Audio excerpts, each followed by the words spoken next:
Mick, what do you think the changing relationship looks like between the Republican Party and business, the Chamber of Commerce, the large multinationals in America? I mean, I think there's a huge swing in what we've seen in terms of at least the rhetoric, and we'll see about the policy. You guys have talked about it here, and I think you guys have done a better job than everybody else put together. I think corporate America is in a real tight spot. I think the Chamber of Commerce is in a tight spot, the Business Roundtable. These are the big losers of these midterm elections because they abandoned the Republicans. They got involved in issues that were outside of their core competency. Instead of dealing with your business, they dealt with politics. Remember what happened on the All-Star game down in Georgia? If the Republicans win, they will let them come home. And that's what corporate America is banking on. And I'm telling you, talking to my friends in Congress, I'm not sure that's going to be the case. I think Republicans are trying to figure out, are they pro-business, which is where they've been for the last 40 years, right, or are they pro-market, which is something very, very different? Explain what you mean. I think that the natural sort of affinity between the Republican Party and big business might be over. Big businesses counting on Republicans coming back, after the midterms, where they turn on the money again for all the campaign contributions and so forth. I don't see it. Right now, if you're a Republican in a Republican primary running for office, the endorsement of the United States Chamber of Commerce is the kiss of death. You don't want it. But how much of that? I mean, there's a movement afoot to try and replace the head of the Chamber of Commerce. There is. Things can change. You can always fix relationships. I mean, that's coming from McCarthy. Yeah. I mean, McCarthy's not. I mean, look, the Republicans right now aren't sure they're in love with corporate America. They know they love small business. They know they love entrepreneurs and all that kind of stuff, but they're not sure they love. Isn't this a two-way street? I mean, part of it is that you're right. I think that at least parts of the Republican Party are now anti-elite, anti-business, right? And that's clear.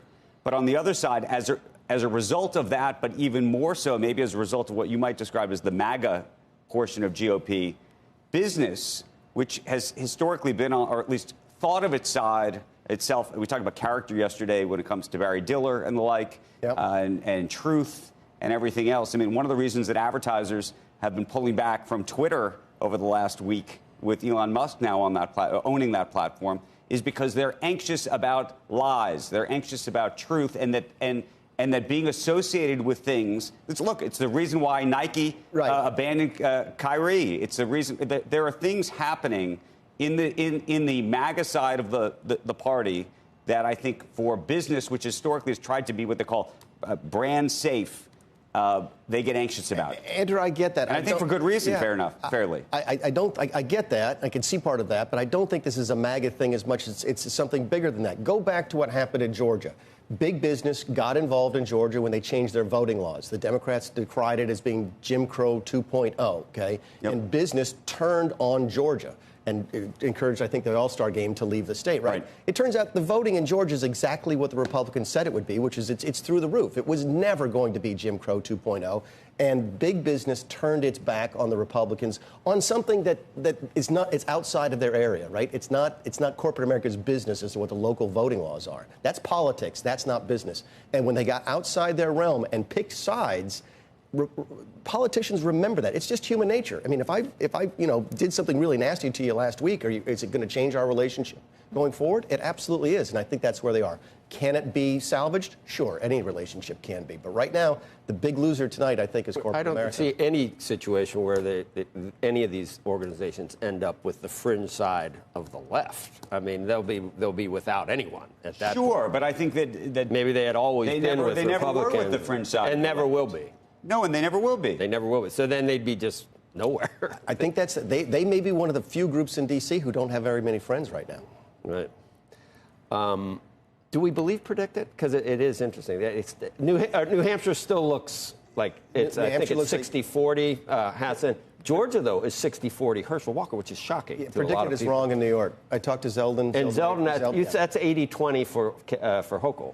I think you said it was 80-20 and predicted it should be 55-45. I talked to Lee a couple times. I'm sorry. I don't predicted. I don't even think we're going to have predicted after February. The New York race is going to be really, really close. Really?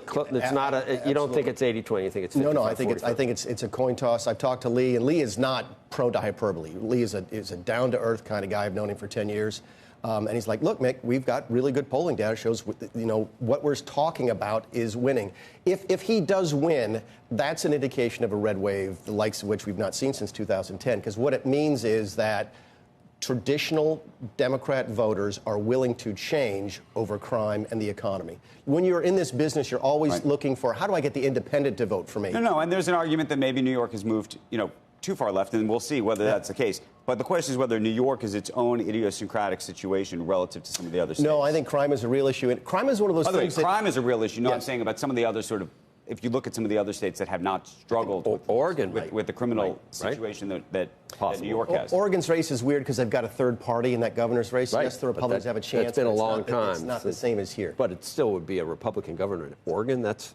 Kevin McCarthy tells me they have a chance to take out Katie Porter tonight. Katie Porter's in California. This is a solid D seat. She's the second largest fundraiser in the party after Nancy Pelosi, and she's at real risk tonight. If that happens, it's more than just New York. Shepard Smith here. Thanks for watching CNBC on YouTube.